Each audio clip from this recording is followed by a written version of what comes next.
The topic that I'm going to take you through in today's video is about how you can 10x your output with less input. Now, what does that mean? How to 10x your results, how to get more out of the time that you're putting into your business.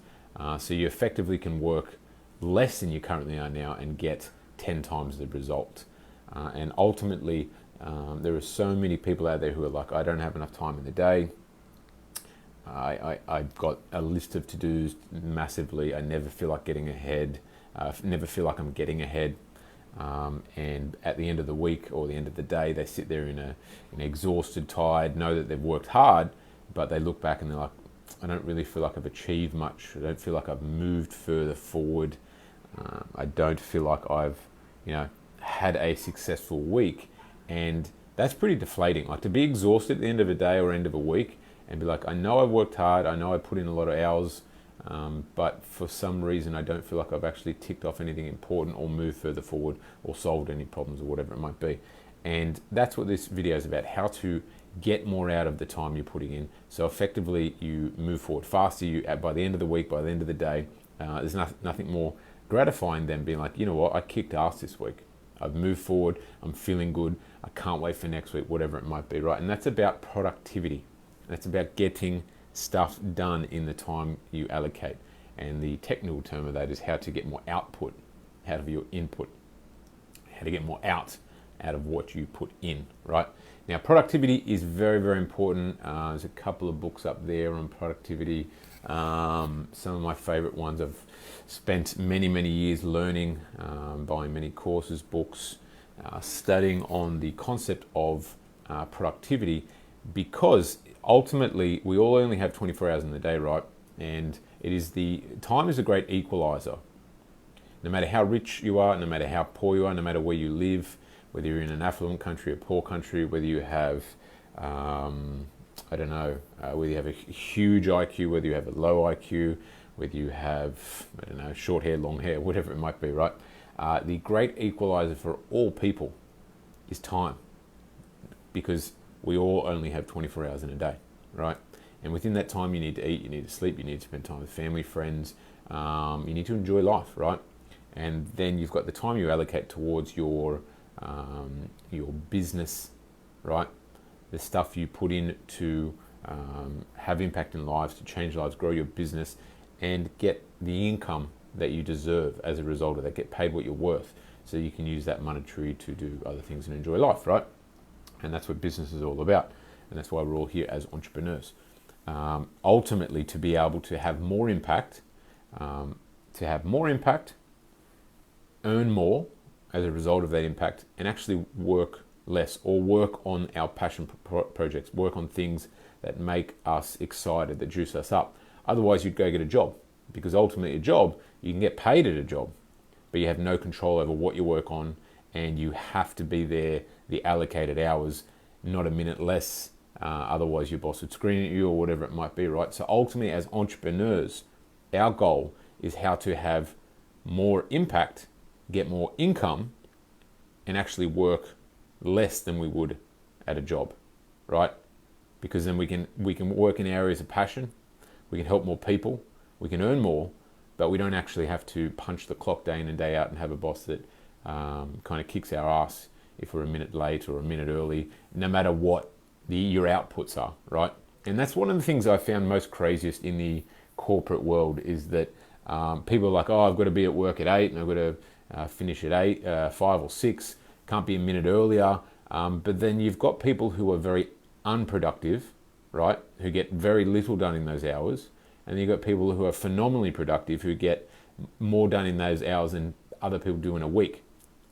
But at a job, you still have to sit there and stare at the screen for the allocated hours. It's got nothing to do with your output. As an entrepreneur, the most important thing that you have control over is your productivity, right? Because if you get more done, more focused, it doesn't matter how long you sit down and stare at your screen or your phone or whatever it might be, because you can have more impact, get more income, and actually work less, right? So that's why productivity is key, right? You've got tools, you've got methods, you've got strategies for growing businesses, getting clients, but productivity is the glue that pulls it all together, right? Without being able to be productive and focused, you don't get any of it done. It doesn't move you forward. So in terms of productivity, right, I've got a couple of hacks and aspects on how to improve that. Now, the key to productivity is realizing one of my favorite books that I've read on this, I've read many, like I said, is a book called Indistractable. Indistractable, right? And the concept of this book is how to identify distractions, right? There are distractions everywhere in your life, right? In every minute, every second, in every hour, every day of your life, there are distractions. There are good distractions, and there are low quality, low yielding, bad distractions, right? And the key to be able to label what is a distraction and what isn't, right, is you being able to discern which certain thing is pulling you away from what's your priority at that given time, right? It's being able to label what are your priorities, and it's being able to identify things that take you away from getting from where you want to be, point A, to where you want to be, point B, right? And I'm going to talk specifically around business on this, but you can use this in every aspect of life, right? You've got to figure out what your priority is, what your goal is. And you're going to go, okay, I'm here today, and I want to get to I'm in point A, and I want to get to point B, right? All of the things that slow me down from getting point A to point B, they are distractions. Now, once again, you can have distractions that you are happy with, and you can have distractions that you are not happy with. But you need to identify what they are, right? So you can then identify the ones you're happy with in your life to slow you down, and the ones you're not happy with to slow you down. Now, let me give some examples of that. It probably sounds a little bit weird, but ones might be like your family or your friends, right? You might be like, okay, well, I'm at point A, and I want to get to point B in my business. And myself, I've just had a new son. My wife gave birth to a son, our second son, about 10 weeks ago. And there's times where I'm totally happy. I love spending time with him. I'm seeing him grow. It's the one thing I love about my business, and being able to have the freedom that I do and be around for all of that sort of stuff.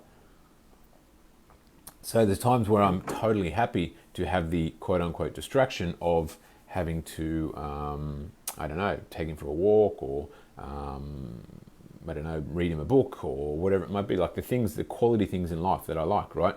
And then there's bad distractions. Bad distractions are things like, reading the news, like constantly reading the news, checking your social media multiple times throughout the day where it isn't tied to your goal, your phone pinging, WhatsApp, WhatsApp messages, having them on, like having your phone on loud, your emails that are like, so many people who have computers have notifications on their computer, so it's constantly going ping, ping, or on the phone, ping, ping, right?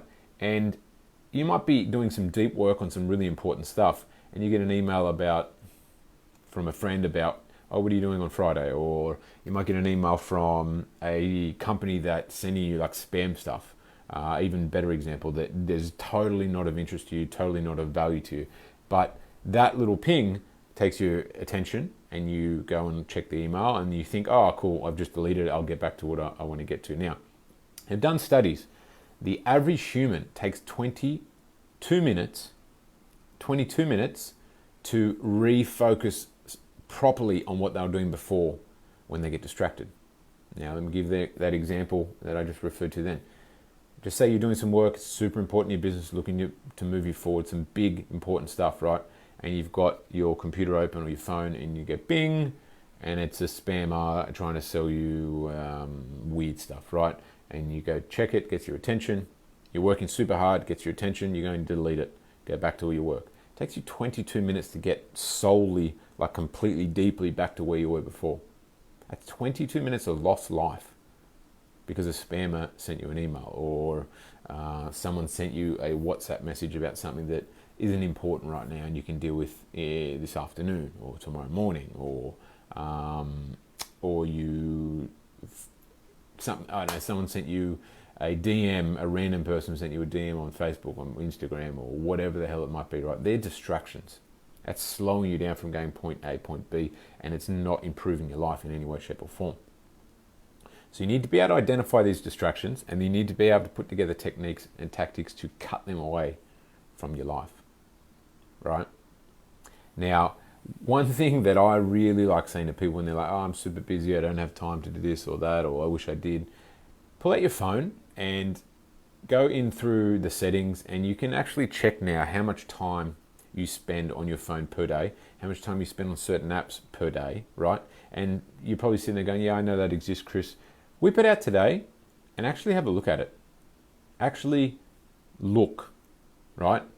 And most people, I would say 99% of people would look at that and go, shit, do I actually spend that much time on doing that or doing that or looking at the news or picking up my phone and scrolling social media? Like, you will see like literally hours per day of lost life, really. Lost productivity. Now, there are important stuff that you can get on social media. You get in, you get out, right? I'm using social media as an example. I don't know, other things. You'll go on your phone, you'll see how you use apps and how long you're looking at your phone, how many times you pick it up per day. And like, that's being conscious. First and foremost, the first thing to being more productive is being conscious about your wastage. Second point is deciding what are distractions and what are distractions you're happy with, right? And once you decide the ones you're not happy with, how to cut them away, how to put tactics and strategies around that. Now, there are apps you can put on your phone. These are a couple of my favorite things. You can put apps on your phone that literally block ads when you're on social media, the distractions, or YouTube, or whatever it might be, or news sites, stuff you're not interested in. You've got apps that allow you to block certain time usage for certain apps. So for example, if you want to reduce your usage of something, you can put a cap on it for like 2 minutes a day. And as soon as it hits 2 minutes, it blocks it. You cannot use it again, right? Once again, if that helps you get away from the addiction of time wastage. Another thing is being able to, so that's like locking down your distractions, taking away notifications, putting your phones on silent, computers on silent, emails like not showing up, like you've got badges, things that kind of show, like some people still have silent and they think they're doing well, but then you've got badges like on iPhones that kind of just scroll down every time someone texts you or sends you a message or something happens on social media. Same on emails, get rid of those as well. And ultimately, like when you're really digging deep into the deep stuff, get rid of your phone altogether. Unless you're working on your phone, hide your phone. They've done studies around that as well, that it literally drains your energy. Having a phone sitting next to you and not picking it up drains a portion of your energy and your willpower every single day, because you've got to use willpower to go, no, I'm not going to pick it up. I'm not going to pick it up. So some people think they're productive. They've got it there, or they've got it on silent. Hide it, all right? And go, I'm going to lock down for an hour and I'm going to get the stuff I need to get done. Of course, if you've got an important call from a family member, whatever it might be, take it, right? But cut away at those small little things, right?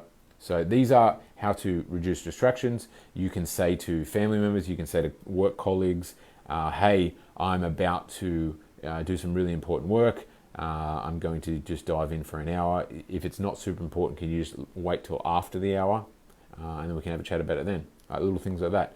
Another thing that I'm a big fan of is you can put auto reminders on your emails, and it can say, for example, I only respond to emails after 5 p.m. or between 4 and 5 p.m. And that's really, really awesome, because it stops someone emailing you, you email them back, and then it ping, ping, ping, ping, ping, ping, and all of a sudden you've wasted a lot of time. Truncating down when you do work, planning your day. It's very, very important for productivity. Now, I've got some amazing productivity hacks and tips on how to piece together your week, your most important tasks. Like there's two key things here that I've got. If you're interested in it and you want to increase your productivity, I really, really recommend it. It looks simple. It's on a book, but literally I've paid tens of thousands of dollars to learn these tricks, hacks and tricks. Two very important ones. One, how to plan out your week, right? And I've just shown you them. You've got 2 pages. You've got a page of all your to-dos, and then you break down your 4-week Monday, Tuesday, Wednesday, Thursday, Friday, or however many days you work or whatever it might be. And you take all your activities and you place them on a day based on priority. The first thing is the highest priority, and you work your way down, right? And that's how you plan out your week. But the second part to this, which is really, really important, is how to identify high yielding activities. Now, everyone has to-do lists. But the problem with to-do lists is you generally just go from top to bottom, right? Just because you thought of that one first, you write that there. You thought of that one second, you write that there, so on and so forth. And people work from their top to the bottom. But unfortunately, sometimes on that list, there are things that are phenomenally important, and there's things that are not important at all. Like if you didn't do them this week, next week, nothing would matter. Whereas there's other stuff that, like if you got it done this week, it would move you forward in leaps and bounds. And unfortunately, people just don't identify what are called the high yielding tasks. They just look at it as tasks, and they just try and get through the task list. But how to be 10x more productive is only and firstly work on the stuff that are going to move you forward in leaps and bounds, and forget the little stuff. It's called big rocks, little rocks, right? How to identify what are the big rocks and what the little rocks, right? I've got an amazing calculator tool that I give to all my clients. If that's of interest to you and you have trouble around identifying an activity and its yield capacity, this is phenomenal, right? It'll allow you to take your to-do list, put in those activities, and or identify which activity you should work on first, because it's going to give you the biggest output, and what you should work on second, what you should work on third, and what you should kind of forget. You can almost cross off your list because it's a low yielding, low output task. Because I see way too many people spending hours on things, and at the end of it, they're like, oh cool, I got that, and tick it off. And you ask them, was that really important? Did that really do anything in your business, or you just wanted to tick it off your list? And they're like, yeah, you're right, I just wasted an hour, and now I don't have time to do the thing that I really needed to get done, right? So identify high yielding tasks in your to-do list, prioritize your tasks, and then do your day parting throughout your week. It's extremely important. It's 2 exercises. If that's of interest to you, you can email me, chris@tribefit.co, or you can send me a PM or DM, whatever acronym you want to use, and I'll send them to you for free. You absolutely love them, and honestly, these two things, just these two simple things, will teach you exactly how to become more productive with your time. It's what I've done for the last 5 years, and it's moved me forward in leaps and bounds. So hopefully that makes sense. Have an amazing day, and like I said, if you've got any questions, you can hit me up on that. I'll send you those free tactics and get you moving forward faster. That's it from me.